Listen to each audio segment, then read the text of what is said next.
पूरा local.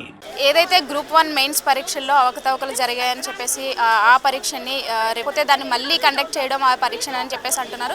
So దీనికి సంబంధించి ఇక్కడ కొంతమంది మెయిన్స్ పరీక్షల్లో మంచి ర్యాంకింగ్స్ తెచ్చుకున్న స్టూడెంట్స్ అయితే మనతో పాటు ఉన్నారు. వాళ్ళతో మాట్లాడి తెలుసుకుందాం వాళ్ళు ఎలా ఫీల్ అవుతున్నారు, అసలు వాళ్ళకి ఎంత ర్యాంక్ వచ్చిందని.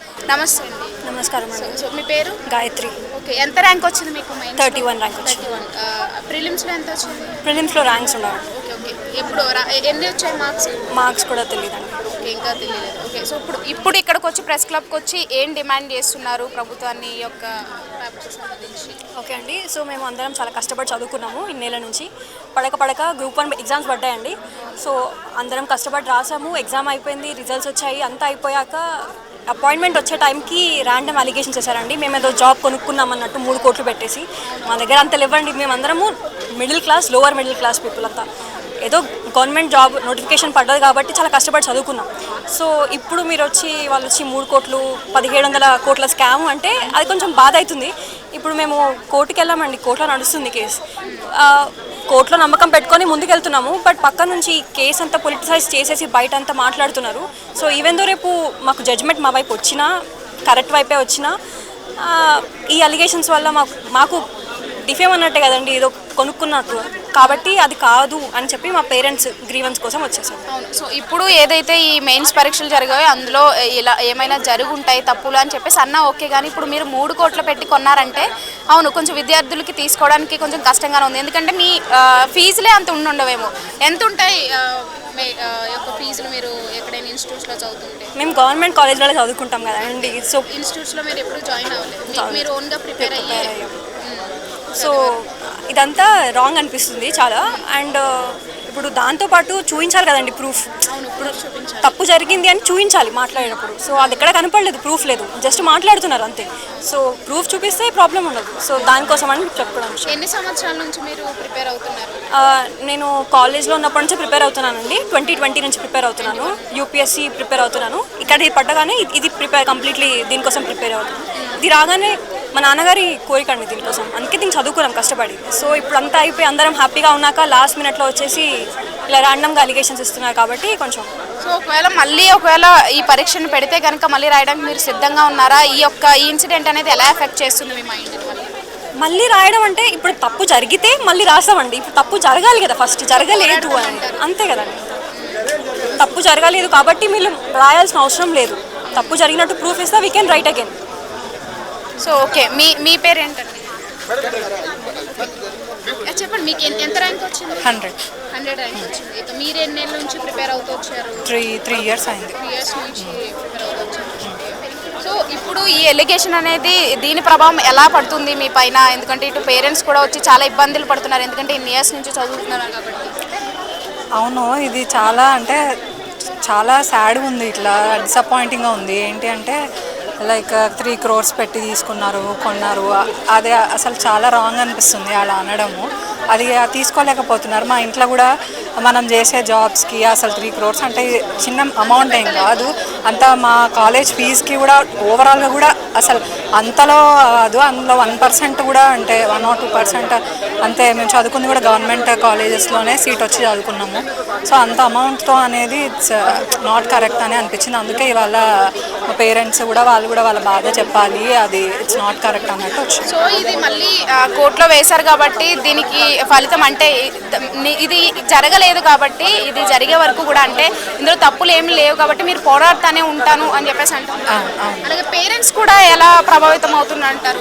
వాళ్ళు కూడా ఫస్ట్ వచ్చినప్పుడు చాలా హ్యాపీగా ఫీల్ అయినారు. ఆ తర్వాత ఇదంతా చూసినాక ఏంటి ఇట్లా అయిపోయింది అన్నట్టు వాళ్ళు కూడా బాధపడుతున్నారు. అందుకే ఇవాళ మన వాయిస్ ఒకటి ఉండాలి అన్నట్టు వాళ్ళని తీసుకొని రావడం జరిగింది. మొత్తానికి ప్రభుత్వానికి అయితే ఏం చెప్దాం అనుకుంటున్నారు ఈ యొక్క ఇన్సిడెంట్?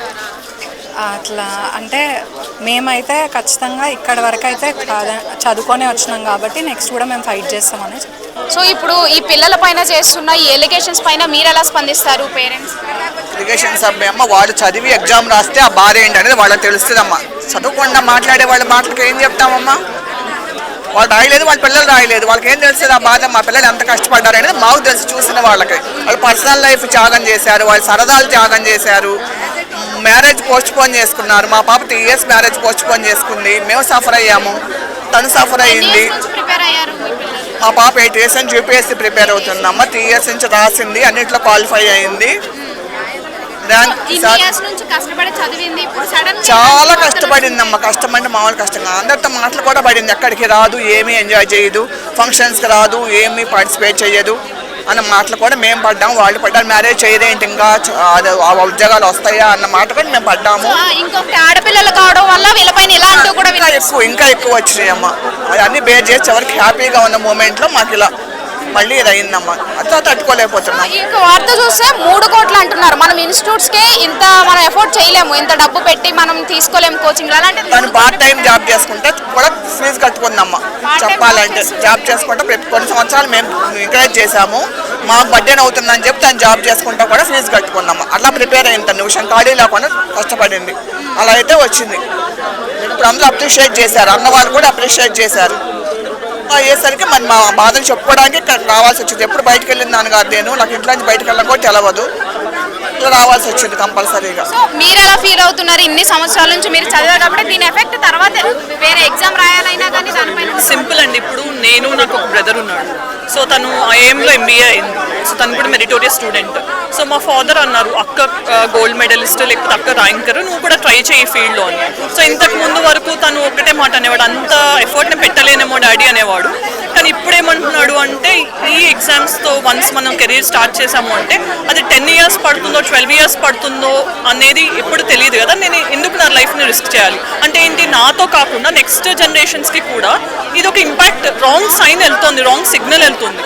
సో ఖచ్చితంగా ఎవరైతే ఫ్యూచర్లో గవర్నమెంట్ జాబ్స్కి పంపించాలి అని పిల్లల్ని అనుకుంటారో వాళ్ళు ఖచ్చితంగా డిమోటివేట్ అవుతారు.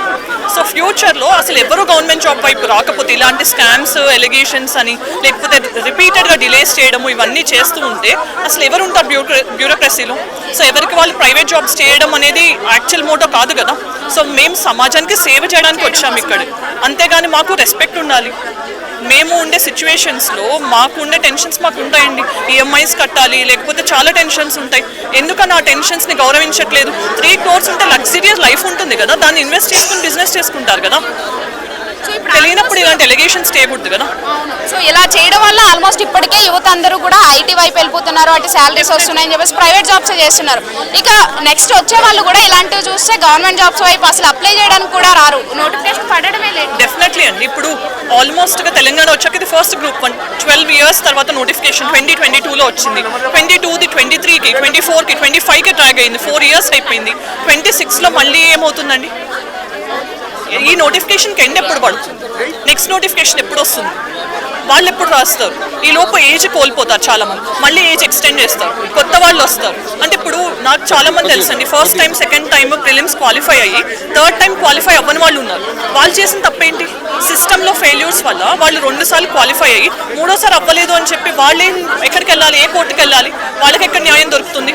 వాళ్ళు చేసిన తప్పు కాదు కదా. పేపర్ లీక్ చేశారు ఒకళ్ళు, బయోమెట్రిక్స్ పెట్టలేదని ఒకళ్ళని, ఇలా క్యాన్సిల్ చేస్తూ పోతే ఎంతమంది లైఫ్స్ స్టేక్లో ఉన్నాయి?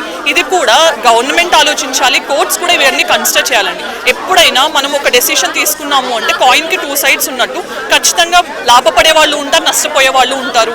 సో నష్టపోయే వాళ్ళు ఎక్కువ ఉన్నారు కదా, జనాలు పాపులేషన్ ఎక్కువ ఉంది కదా అని చెప్పి వాళ్ళ ఓట్స్ సెక్యూర్ చేయడానికి కోసం అని చెప్పి వాళ్ళకి సపోర్ట్ ఇవ్వడము, వాళ్ళ పట్ల సింపథైజ్ అవ్వడము కరెక్ట్ కాదు. జెన్యూనిటీ ఎక్కడుందో వాళ్ళని సపోర్ట్ చేయండి. ఫైనల్ గా ప్రభుత్వానికి ఏం చెప్దాం అనుకుంటున్నారు ఇందులో జరిగిన? ఇప్పటి వరకు మాకు సపోర్ట్ చేశారు గవర్నమెంట్, ఎందుకంటే ఇక్కడ జెన్యూన్ ప్రాసెస్ అనేది వాళ్ళకి తెలుసు, ట్రాన్స్పరెంట్గా జరిగింది.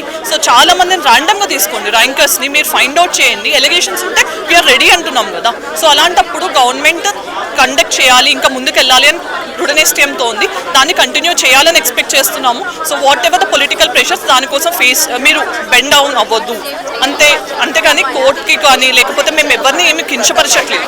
సో జడ్జ్మెంట్ గురించి మీ respect it, but at the same time political థింగ్స్కి కానీ ఓట్ బ్యాంక్స్ కోసం ఆలోచించి ర్యాంకర్స్ని నష్టపరచు.